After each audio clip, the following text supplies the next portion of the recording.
Bless mega Bible quiz 2026 episode 75 answer revealing വീഡിയോയിലേക്ക് എല്ലാ പ്രിയപ്പെട്ട പ്രേക്ഷകർക്കും സ്വാഗതം. ഒരിക്കൽ കൂടെ ബൈബിൾ പോർഷൻ പറയുന്നു. 1 രാജാക്കന്മാർ 6 മുതൽ 9 വരെയുള്ള അധ്യായങ്ങളും യോഹന്നാൻ 7-ാം അധ്യായത്തിൽ നിന്നുമായിരുന്നു ഇന്നലെ 5 ക്വസ്റ്റ്യൻസ് ചോദിച്ചിട്ടുണ്ടായിരുന്നത്.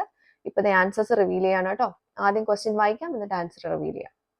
ആദ്യത്തെ ചോദ്യം ഇതായിരുന്നു: സ്വീകരണ മുറി എന്നതിന് പാഠഭാഗത്ത് പറഞ്ഞിരിക്കുന്ന 3 അക്ഷരമുള്ള പദത്തിന്റെ ആദ്യത്തെ അക്ഷരം സസ്യങ്ങളിലുണ്ട്.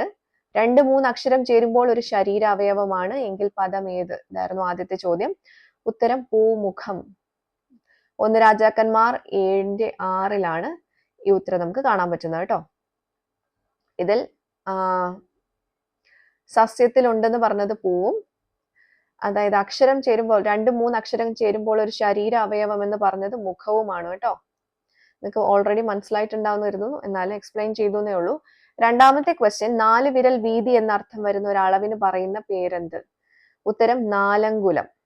1 രാജാക്കന്മാർ 7:26 ഈ ഉത്തരം നമുക്ക് കാണാൻ പറ്റുന്നത്.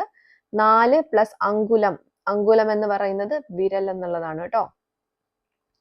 മൂന്നാമത്തെ ചോദ്യം: ശലോമോൻ നിർമ്മിച്ച ഒരു നിർമ്മിതി ആലയത്തിന്റെ വലതുവശത്ത് ഇരുദിശകളിലായി വെച്ചു. നിർമ്മിതി ഏത്? ഏതൊക്കെ ദിശകളിലായിരുന്നു? ഇതായിരുന്നു ചോദ്യം. ഉത്തരം നിർമ്മിതി കടൽ, ദിശ തെക്ക് കിഴക്ക്. 1 രാജാക്കന്മാർ 7:39 വാക്യത്തിലാണ് ഈ ഉത്തരം നമുക്ക് കാണാൻ പറ്റുന്നത്. ഓക്കെ. നാലാമത്തെ ക്വസ്റ്റ്യൻ: പാഠഭാഗത്ത് മരപ്പലക കൊണ്ട് നിർമ്മിച്ച ഒരു ഉപകരണവും ഒരു മലയാള മാസത്തിന്റെ പേരും ഒരുപോലെയാണ്, പേരെന്ത്? ഇതായിരുന്നു ചോദ്യം. ഉത്തരം തുലാം. 1 രാജാക്കന്മാർ 7:3. വൃക്ഷം ദേവദാരു. 1 രാജാക്കന്മാർ 6:10. മലയാള മാസം തുലാം. ഓക്കെ.